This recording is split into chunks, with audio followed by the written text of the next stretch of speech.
महाराष्ट्र के उप मुख्यमंत्री और दक्षिण पश्चिम के उम्मीदवार देवेंद्र फडणवीस ने आज प्रचार की शुरुआत कर दी है। मैं तस्वीरें दिखाना चाहूंगा, हजारों की संख्या में उनके आगे पीछे बाइक रैली पर लोग चल रहे हैं, तमाम सारे लोग पैदल चल रहे हैं। जिस तरीके से कल नामांकन वापसी का दिन हुआ, उसके बाद आज से प्रचार की शुरुआत हो चुकी है। देवेंद्र फडणवीस हमारे साथ हैं। देवेंद्र जी, प्रचार की आज से शुरुआत हुई है, कैसे देखते हैं इस बार का विधानसभा? देखिए, यहाँ से 5 बार लोगों ने मुझे चुनकर दिया है और 6ठी बार लोग वापस मुझे चुनकर देंगे, मुझे पूरा विश्वास है। मैंने काम किया है, लोगों का प्यार मेरे साथ में है और हमेशा लोगों ने ज़्यादा से ज़्यादा वोट मुझे दिए। इस बार भी लोग वोट देंगे। नागपुर में जो सीटें हैं उसमें कितनी सीटें आप एक्सपेक्ट कर रहे हैं? विदर्भ में कितनी सीटें एक्सपेक्ट? देखिए, मुझे ऐसा लगता है कि नागपुर में कोई सीट हम नहीं हारेंगे और विदर्भ में हमारा परफॉर्मेंस पिछले बार से भी बहुत अच्छा होगा। संविधान बचाओ रैली करने जा रहे हैं राहुल गांधी यहीं से और कह रहे हैं कि संविधान खतरे में पड़ गया है। संविधान को खतरे में डालने वाले संविधान बचाओ की बात कर रहे हैं। संविधान को बचाने का काम और पूरे भारत में जम्मू कश्मीर के साथ संविधान लागू करने का काम मोदी जी ने किया है। राहुल जी नौटंकी कर रहे हैं, अब लोग उनकी नौटंकी से बात। कल गारंटी भी देने वाले हैं सबको। उनकी गारंटियां सब जगह फेल हो गई। अब उनके राष्ट्रीय अध्यक्ष कह रहे हैं कि नहीं जमता है तो गारंटी मत दीजिए। एक बहु सवाल है कि लगातार यहाँ पर जिस तरीके से इक्वेशन बना है, नाना पटोले की कोशिश ये है कि कहीं न कहीं रोका जाए लोगों को। नाना पटोले अपने आप को सीएम प्रेजेंट कर रहे हैं, उद्धव ठाकरे अपने आप को सीएम प्रेजेंट कर रहे हैं। महाविकास अघाड़ी में इतने सीएम हैं, सत्ता आई नहीं और सीएम के उम्मीदवारी ज्यादा हो गई। सपने देखने का सबको अधिकार है। बिल्कुल, तो यहाँ पर देवेंद्र फडणवीस जिस तरीके से कह रहे हैं कि सपने देने के लिए सबको अधिकार है। तस्वीरें देखिए किस तरीके से देवेंद्र फडणवीस यहाँ पर रैली कर रहे हैं। पहली रैली है, नागपुर से शुरू हो रही है रैली और आगे इसी तरीके से 50 रैलियां होंगी उप मुख्यमंत्री की, क्योंकि स्टार प्रचारक के साथ साथ महाराष्ट्र बीजेपी के सबसे बड़े फेस है देवेंद्र फडणवीस। वो नागपुर से आज बाइक रैली के साथ ही अपने प्रचार की शुरुआत कर रहे हैं। देवेंद्र जी, क्या रिस्पांस देख रहे हैं? बहुत जबरदस्त रिस्पांस है। देखिए, केवल कॉन्स्टिट्यूशन है। 25 सालों से इन लोगों ने मुझे विधानसभा में रखा है। उससे पहले 10 साल महानगर पालिका में मेयर के तौर पर अलग अलग पदों पर इसी जनता ने मुझे चुनकर दिया और इनका बहुत प्यार मेरे ऊपर है। लोग पूरे ताकत से मेरे साथ है, उनका आशीर्वाद है। मेरा विश्वास है कि बहुत अच्छे वोटों से हम चुनकर आएंगे। देवेंद्र जी, परिवार की बात आपने कही, तो शायद ये परिवार आपको जब पूरे महाराष्ट्र या पूरे देश भर में अलग अलग हिस्से में गए और यहाँ पर बहुत कम समय दिया, बावजूद इसके इतने सालों तक आपको संभाल के रखना, ये किस तरीके से देखते हैं? लोग जानते हैं कि जिसको हम चुनकर देते हैं वो महाराष्ट्र में नेतृत्व कर रहा है, बीजेपी का नेता है। उसको अलग अलग जाना पड़ता है, लोग ये समझते हैं। हाँ, मैंने विकास कार्य में कोई कमी नहीं रहने दी। मेरा जनसंपर्क कार्यालय चलता है, लोगों की अड़चने हम लोग छुड़ाते हैं। तो कभी कुछ कम भी हो जाता है, थोड़ी नाराजगी भी हो जाती है, तब भी मुझे माफ करते हैं। पिछले 10 सालों में नागपुर में जिस तरीके से ड्रास्टिक चेंज आया है, तमाम सारे जो मेट्रो का प्रोजेक्ट है, रास्ते का जो चौड़ीकरण है, अलग अलग जगहों पर जो तालाब है, सुशोभीकरण है, उसका किस तरीके से असर देख रहे हैं इस बार? देखिए, माननीय हमारे नेता गडकरी जी के नेतृत्व में हमने नागपुर में बहुत परिवर्तन किया है। 14 से 19 में, 22 से 24 में एक बदला हुआ नागपुर हम सब लोग देख रहे हैं और लोग भी मानते हैं कि नागपुर एक इंटरनेशनल सिटी बन चुका है।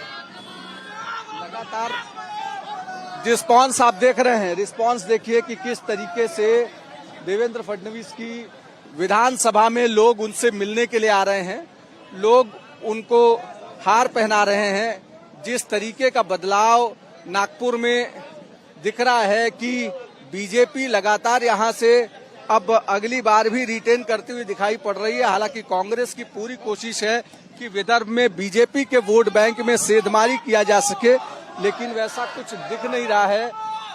विदर्भ की जनता को लेकर के विदर्भ की जनता को कैसे देख रहे हैं? विदर्भ में कांग्रेस ने पूरी ताकत झोंक दी है कि यहाँ पर बीजेपी को कम किया जा सके, जैसा लोकसभा में हुआ वैसा विदर्भ में फिर से किया जा सके। देखिए, एक तो लोकसभा का झूठा नैरेटिव समाप्त हो चुका है, कांग्रेस की नौटंकी लोग समझ चुके, और विदर्भ की जनता जानती है जो विदर्भ का विकास हुआ है 2014 से 19 और अब 22 से 24 में हुआ है। कांग्रेस ने विदर्भ से वोट लिए, विकास नहीं किया, इसलिए विदर्भ की जनता हमारे साथ है। संविधान की दुहाई लगातार जिस तरीके से पोजीशन दे रहा है और कह रहा है कि संविधान बीजेपी के आने से खतरे में हुआ, जबकि आप जब मुख्यमंत्री थे उस समय में लंदन में बाबा साहब अम्बेडकर का जो घर था उसको सरकार ने टेक ओवर किया। यहाँ पर जिस तरीके से बदलाव किया दीक्षा भूमि में, मुंबई में जिस तरीके से आपने वहाँ पर एक बड़ा स्मारक बनाने की लगातार कोशिश की और उसमें सफलता मिली, क्या ये सब विपक्ष को दिखाई नहीं पड़ रहा है क्या?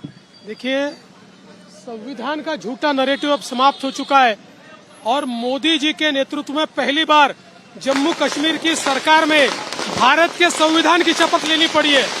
देश में संविधान मोदी जी ने पूरे भारत में जो कांग्रेस वालों ने रोक के रखा था वो लगाकर दिखाया। नाना पटोले जो आपके अपोजिशन में काफी तेजी के साथ चल रहे हैं और नाना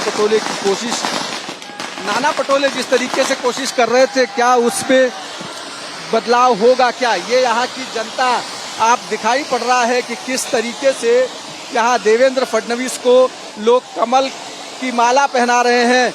जो भीड़ का रिस्पांस है, इससे अंदाजा आप लगा सकते हैं कि क्या यहाँ पर चल रहा है और किस तरीके से लोग देवेंद्र फडणवीस को रिस्पांस कर रहे हैं, किस तरीके से उनके साथ खड़े हैं। ये यहाँ पर दिखाई पड़ रहा है कि यहाँ पर लोग लगातार आपको रिस्पांस कर रहे हैं। ये अपोजिशन को दिखेगा क्या ये विजुअल, ये चेहरा? देखिए, अपोजिशन सोया हुआ है, अपोजिशन को ये दिखाई नहीं पड़ता, लेकिन जनता जिसके साथ है जीत उसकी होती है।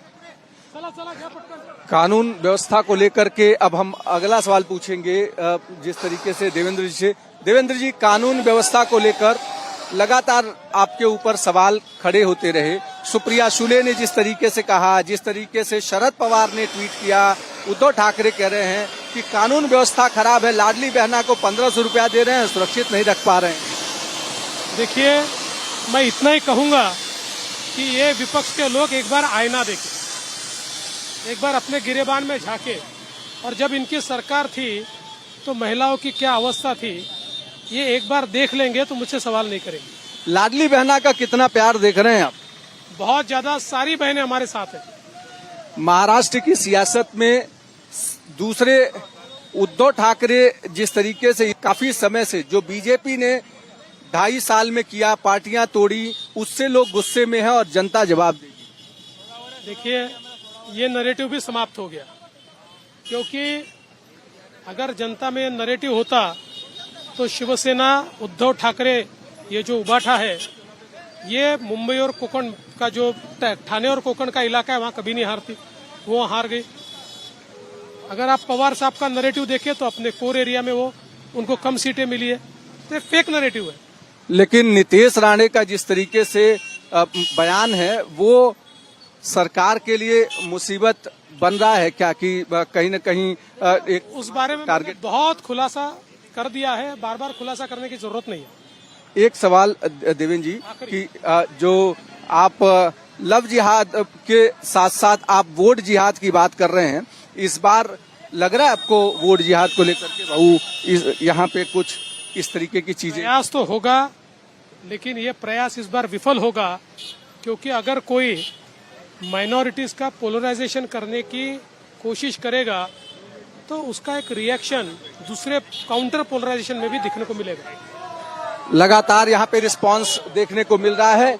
एक आखिरी सवाल सिर्फ आरक्षण को लेकर के करेंगे, उसके बाद वो करेंगे। देवेंद्र जी, आखिरी सवाल है आरक्षण को लेकर के। महाराष्ट्र में 2.5 सालों में आरक्षण को लेकर काफी हंगामा किया गया, जलाई गई, बसें जलाई गई अलग अलग जगहों पर, चाहे वो धनगर हो, मराठा हो। और मनोज जारंगे ने पहले आपके खिलाफ बहुत सारी बातें बोली, अचानक उनका बैकफुट पर होना और कहना कि हम चुनाव नहीं लड़ेंगे, इन सब चीजों को एक क्लूजन के ये लोकतंत्र है, जिसको लड़ना है वो लड़ सकता है, नहीं लड़ना है पीछे हो सकता है। लड़ने का निर्णय भी उनका था, नहीं लड़ने का निर्णय भी उनका था, मुझे कोई टिप्पणी नहीं कर। लेकिन आरक्षण पर आरक्षण तो हमने दे दिया है, मराठा समाज को महाराष्ट्र में आरक्षण है।